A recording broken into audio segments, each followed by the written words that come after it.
Oh, the other cool thing about this, did you notice that this is a one shot? It was not, there's no cuts. It was literally like this whole 9 minutes is literally just one shot. One straight shot? Yeah. Man. I love your person, man, because you're Ahmed. You're Ahmed. You're a natural guy, man. The guy I want to talk to. Ahmed. Natural guy. Yo, what's going on? Welcome to the Suli show. My name is Ahmed Suli. I got my main man here with me, John. We go way back, what, 14 years? Yeah, man. Alright? Yep. This is a very specific, kind of cool type of videos that we're going to be doing. It's going to be reaction videos. Hopefully it's something that you guys like. Yeah. And something that we can do more often. Absolutely. John, tell the people a little something about yourself. Nothing much to say. You know, I'm a fan of history and I don't get a lot of opportunities to talk about the stuff I know. So here we go. Yo, look, this guy, you'll see. You say you just told us you're a fan of history, but I think you're more than that. I think you're well knowledge. You know a lot of stuff. And okay. Without listen, look, man, my guy, look. So you know what? Without even further ado, let's not even tell the people what we're gonna watch. Yeah. Let's just go straight into it. Okay, yeah, and at the end of the video, I will make sure to include all my sources, all the stuff I know all this stuff from. Right. So you guys, if you're interested, you can catch up and, you know, all that stuff. Cool. Now watch this. I guess we should give them maybe a little bit of idea, and what we're gonna talk about is modern warfare. Yeah. See that? And we're just gonna start from the beginning. Yeah, and, so if you're looking at it from a historical perspective, modern warfare takes place anywhere between the year 1900 up until present day. So if we're looking at that era of that sort of mode of warfare, the easiest way to begin is the First World War, because that was really the cradle of everything you see present on the battlefield today in terms of tanks, in terms of aircraft, everything you see in playing a role in today's style of battle and warfare had its origin in the First World War. Okay, all right, let's get the show started. Wait, listen, remember, don't forget to hit the like button, subscribe to the channel, and Helps us out a lot, guys. enjoy the show. So keep this image right here in your head. Okay. Because I'm going to call you back to this in a second later on in this clip.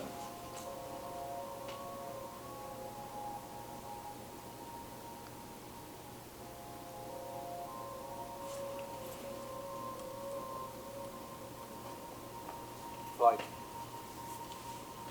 Flight. Sorry, Sarge. Pick a man. Bring your kit. Yes, Sarge. So none of this is explained in the movie, but it's honestly, this first 9 minutes of the film is literally like a historian's dream. There's so many little aspects and details in here that you can pick out. The first thing that comes to my mind right now is that these guys are on leave. They started the film backwards. So instead of starting from the front line and working the way back, we're beginning in the back lines and we're working towards the front. That's like we're approaching the war. Okay, first of all, where are we right now? We're in Europe. Typically, yeah, this is Europe. I can't be sure. Okay. Because it's never completely explained in the film. Based on what I know about where the British were fighting in that war, it's usually in northern Belgium, pretty much the entire way down Belgium and northern France, I would say. So this would probably be somewhere around the city of Liège. Maybe a little bit further than that. Okay. But definitely somewhere in Belgium. Okay. And what were their involvement like at this time of the war in 1917? So if you look at the map of Europe, you notice you can basically draw a straight line from the Swiss Alps all the way up to the North Sea. Okay. Right? So if you break that down into three sections, you have, starting from the North Sea, you have sort of the first section of the line, which was controlled by the British.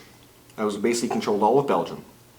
Further south, a couple of units of Commonwealth troops from the British, a couple of, you know, assorted stuff, but any further south than the Belgian border was the French army.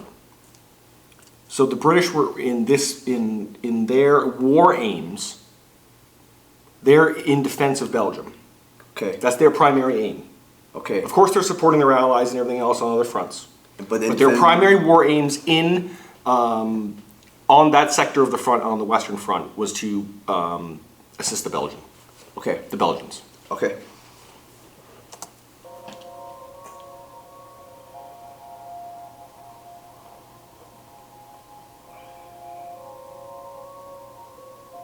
So even when they're, notice how even when they're in the rear, literally like resting, they still have all their equipment, literally carrying full combat gear. Their whole kit is what they call it. No, Sarge. At any moment, they have to be ready to go to the front. So, what is their resting rotation like? So, and To and how keep does it soldiers work? from going Going crazy, crazy. from spending the time at the front, they would rotate them around. So imagine you got 3 lines like this, right? Okay. Front line, medium, like a middle sort of communication line, and then the rear. Okay. Okay, so you'd spend some time first in the rear doing Right. stuff like what these guys are doing, resting, getting letters. You get fed. A lot of like manual labor stuff, filling sandbags, helping with the wounded, that kind of stuff. Depending on where it was and when you were, if it was waiting for an offensive, if you're preparing for one, it's Right. just very much dependent on where you were, what time it was, what Right. was going on in the war. Right. But for the most part, the rear was when guys were just rotated off the front. Okay. Yeah. Okay. From the rear, you would go to the middle sort of support line trenches. At that point, you're just kind of in reserve. You're far enough away from the front line that the most of the artillery can't reach you. You're kind of the only thing you're really worried But you about at can that still point die. is of course. But you can still. Death Yes, is you death is. still, yes, right.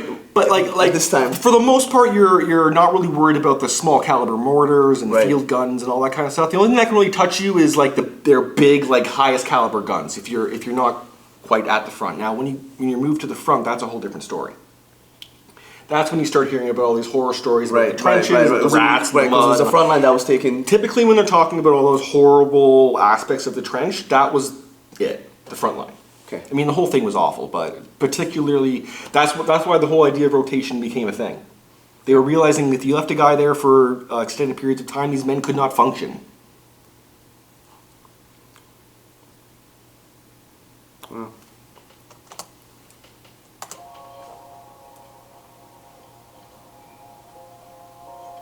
Did they feed us? No, just mail. Just mail. So he just got a mail. And so, I can't remember their names, but the taller guy, he's his superior officer. He's a lance Right. corporal. Okay. All the units' mail goes through him. Okay.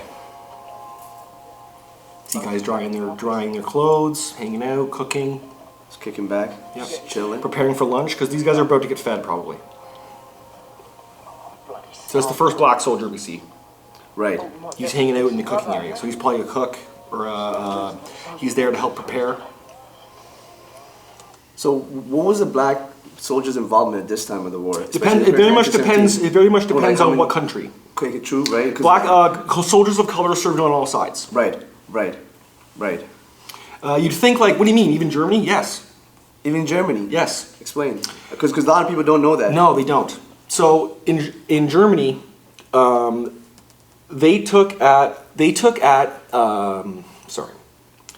there was a period of time called the Scramble for Africa, Okay. right? Okay. And every single major European nation took a little chunk of Africa, including Germany. They had I think it was in the was modern day Angola, Okay. sort of southeastern Africa, Okay. right? And Interesting. when war broke out, they just like everyone else, they called All their guys. they called up all Right. their reinforcements. Right. I know at this time Great Britain had it was already in many. Well, yeah, that's the They great- had the biggest army. That would be probably the greatest. biggest, Yeah, that would be that's the best I'll say. example of empire I'll say. calling in calling in 'Cause everybody. They can just call up anyone from anywhere. That Right, they had Indians, Right. Canadians, South Africans, literally like black Africans from Right. from the colonies there. They had guys from Brazil eventually joined. Interesting. Yeah.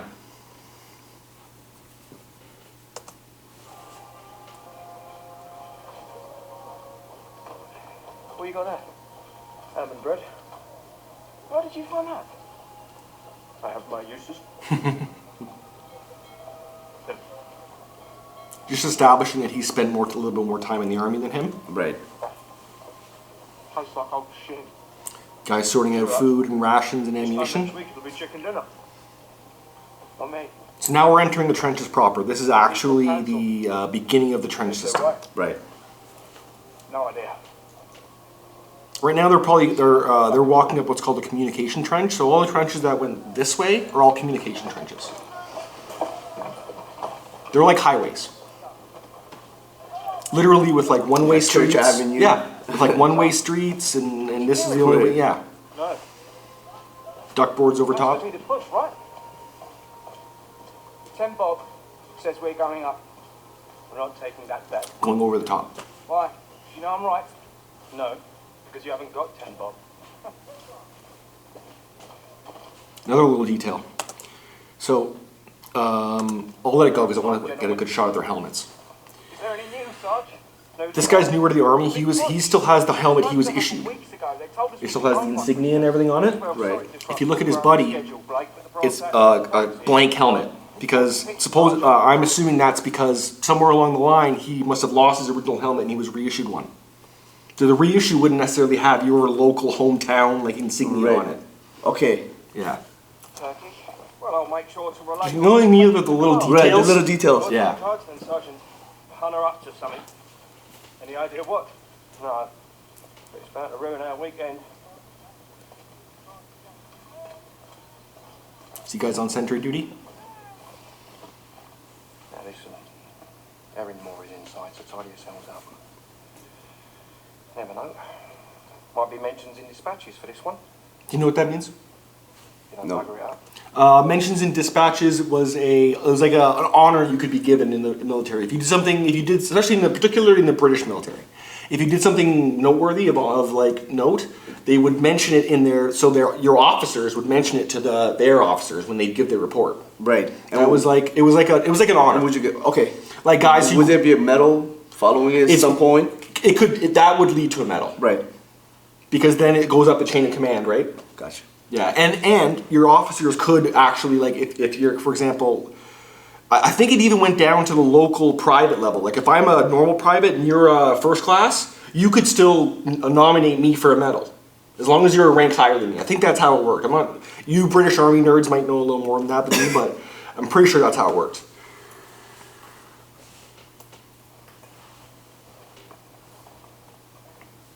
Must be something big at the general's head. So one more thing.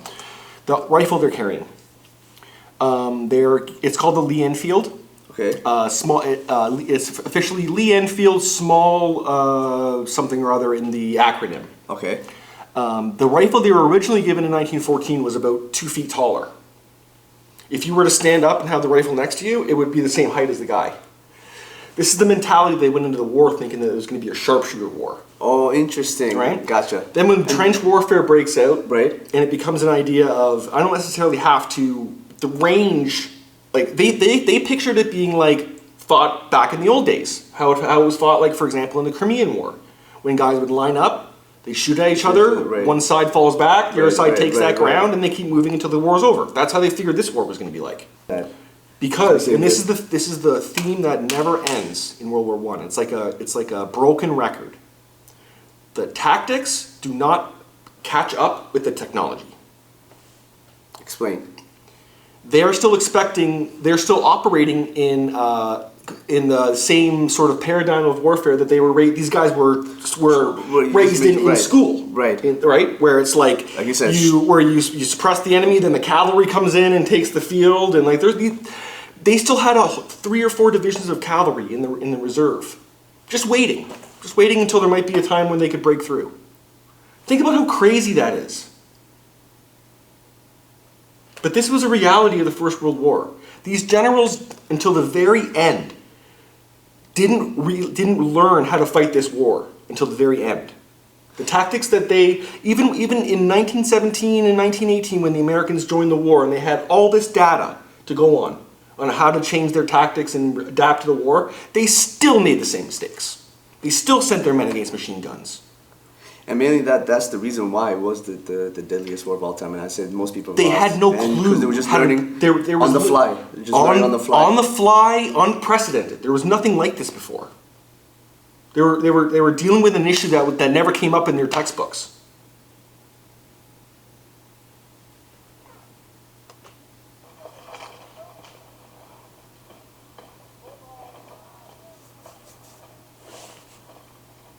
So this is probably an area that these guys have never seen before. They're not allowed in this. This is only officers. Okay. Let's see that. One of you is Blake. Sir. You have a brother, a lieutenant in the 2nd Devils. Yes, sir. Joseph Blake. Is he alive? As far as I know. With your help, I'd like to keep it that way. Sergeant tells me I'm good with maps, that's all. Good enough, sir.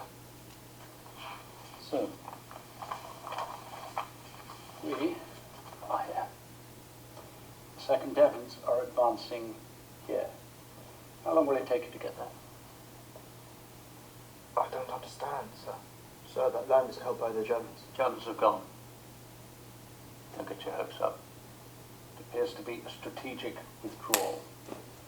That's exactly what it They've was. created a new line 9 miles back here, by the looks of it. Colonel Mackenzie is in command of the 2nd. We sent word yesterday morning. I think Mackenzie was a real guy. I think I heard that somewhere. I might be wrong about that, but I think he was a real guy. We can break their lines now. He will turn the tide. He's wrong. Colonel Mackenzie has not seen these aerials of the enemy's new line. Come around here, gentlemen. 3 miles deep, field fortifications, defenses, artillery, the like of which we've never seen before. That's true. The 2nd are due to attack the line shortly after dawn tomorrow. They have no idea Yeah. what they're in for. And we can't warn them. As a parting gift, the enemy cut all our telephone lines. So this was the strategy.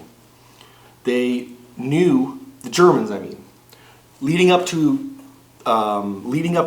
these events that are going to take place after the events of this movie. That's the weird part about this. The retreat from the front lines that they had captured in 1914, the retreat to the Hindenburg line. Okay. That is in the Hindenburg line is the position they're talking about here, where they moved 9 miles back. Gotcha. That's what they called the Hindenburg line. Okay. It was a series. It was not just one line, though. It's kind of a misconception to think about it that way. It's actually a line covered by another line, covered by another line, covered by another line. See, the Germans were using defense in depth. And approximately, if you were to guess, how many men in those lines, if you were to... Well, this is the thing. This is the crazy thing about the Germans. They figured out that through various means that are too kind of complicated to get into at this point, but they figured out that if they can man the same length of line defensively, just using machine guns and small artillery and that kind of stuff. This was all a bid to save manpower. Okay. See, the Germans were preparing for something massive in 1918. Which was? Operation Michael. Now, this was an operation that they were planning for years, but they couldn't pull off because they didn't have the manpower. After Russia leaves the war, they can free up a bunch of divisions that were occupied in the east.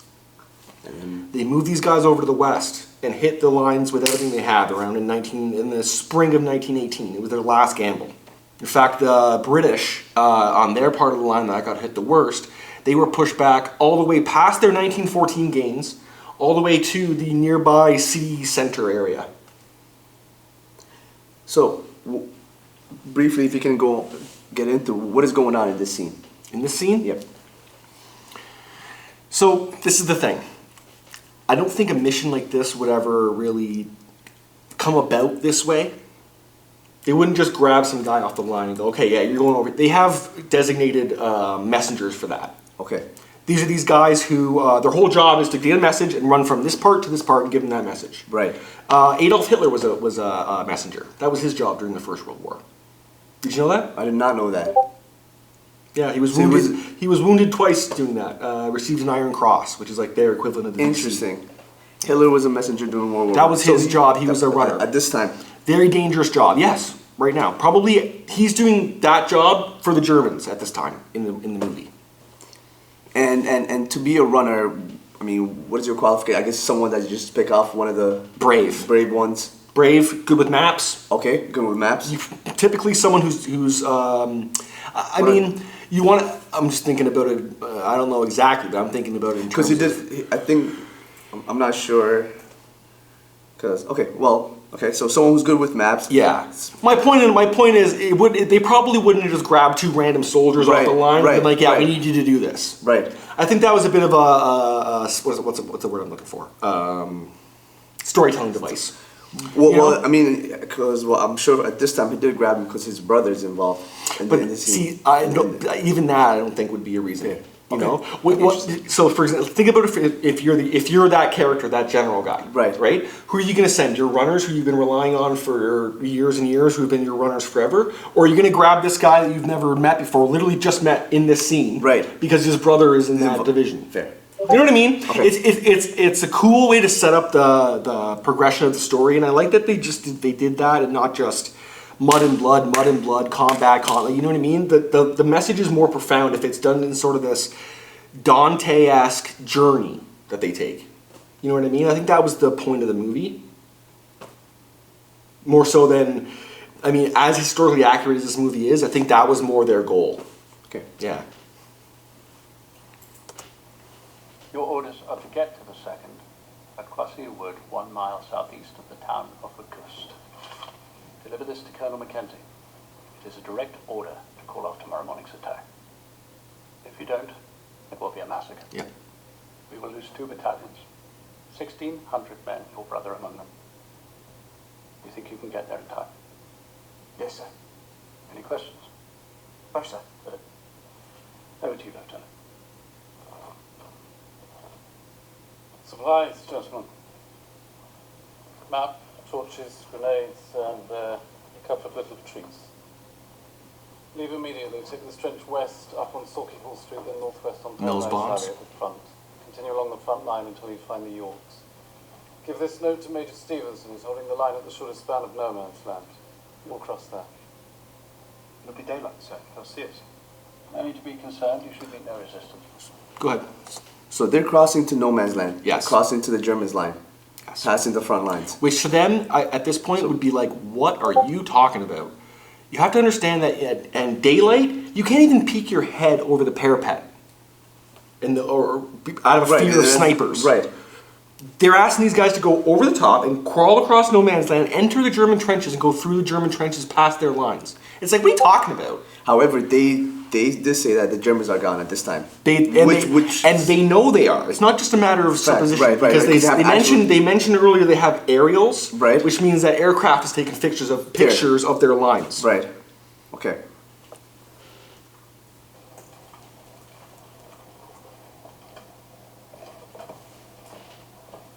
Sir, is it just us? Yeah. Down to Gehenna or up to the throne, he travels the fastest who travels alone. Wouldn't you say that, sir? Yes, sir. I would. He who travels the fastest travels alone. Interesting. 2 men are easier or more expendable than a whole battalion. Blake, let's talk about this for a minute. Why? He doesn't know what he's walking into. He's probably, this character that he's following has probably never been over the top.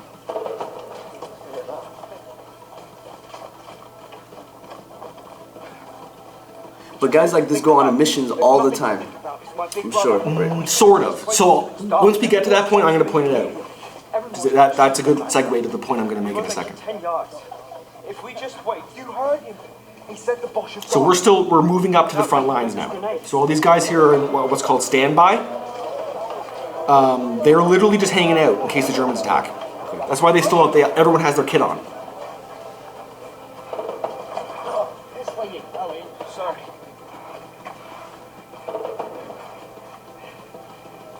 Guys reading letters.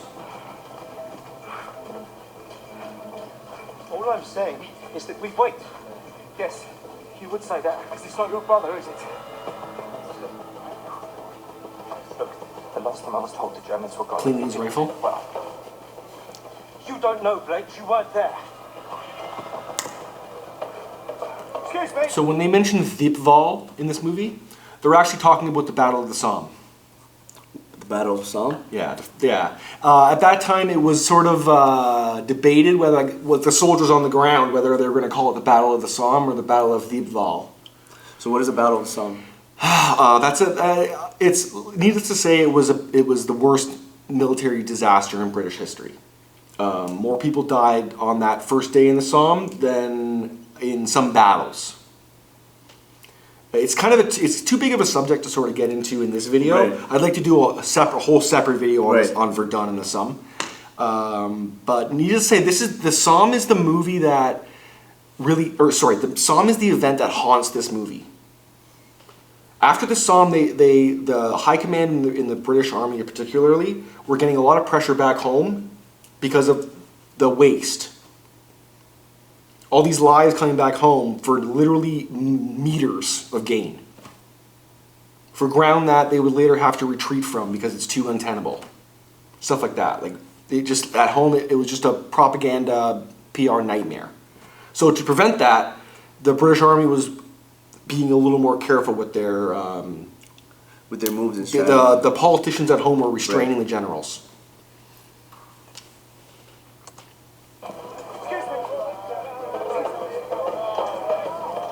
Letter exchange? Going up and down trenches, bloody idiot. Orders the general, sir. See, it's only certain. There's trenches that are designed to go this way, and trenches that are designed to go up. So they're like going in. It's like going the wrong way on a highway. Yeah. All right. Say the bush has gone. 9 miles will take us what? 6 hours? 8 at the very most. So we've got time to wait until the sun sets. It's enemy Otherwise, territory. We've got no idea what we're walking into. Blake, if we're not clever about this, no one will get to your brother. I will. We're here. This is the front line. Oh, I wish there was that part. I want to see that part. There's a section in a couple of minutes later in this scene where he kind of they get separated by something, and then the camera sort of catches up to the younger character, and he's in like a scuffle like with some guys, like, because he tried to push past them. He's like, "What are you doing? He's fucking wounded!" Like those guys coming off the line. Right. They're all wearing like toques, and their faces are all blacked up. Those guys just came back from a trench raid. That's why they're all shaken up, and like one guy's hurt. They literally just came back from raiding the enemy. Wow. Yeah. Well, hey, that's all we got for now. Just a little taste. Just a little taste. Yeah. If you want to see more of this, listen, please leave a comment. Don't forget to subscribe to the channel. Hopefully we'll do more of this. Oh, before we go, I said I'd mention the sources that I know from. Okay, so check out, if you have this movie on DVD or whatever, particularly for the background in this film, you want to check out the commentary. Right. Why is that? All the stuff I'm letting you know about, all the little things that I've noticed. Right. I didn't notice until I watched that commentary. Right. He points it all out, breaks it down in terms of what the inspirations were and all that kind of thing. It's worth listening to. And where can they find that? If you get it on Blu-ray, it's part of the commentary.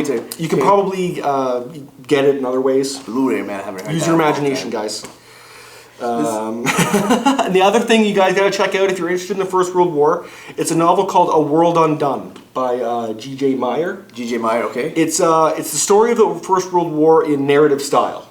It's not like you're reading through a textbook with a bunch of dates and names that you can't relate with. It's written in almost like a narrative sort of novel style. So, yeah. What really fascinates you about modern warfare, especially World War I, when the beginning of it? When you're looking at World War I, that's just where everything you're looking at in our current situation, politically, historically, all has traces and seeds that were planted in that war. So much fallout politically from that. But of course, you can't look at the Second World War without looking at the First World War. Everything that happened in the Second World War was a direct cause from the First World War. And I didn't know Hitler was a soldier in the First World War. Yes. Yeah. That's an interesting... he was actually gassed. Gassed? And spent the last... Yeah, he was... it must have been phosgene or something like that. But he spent the last months of the war in a field hospital. Found out that Germany lost the war while he was recovering from being gassed. Wow. hadn't been to that war, the way it ended, the way it was fought, maybe Hitler wouldn't have been around. Interesting. You know, I mean, he would have been around, but Right.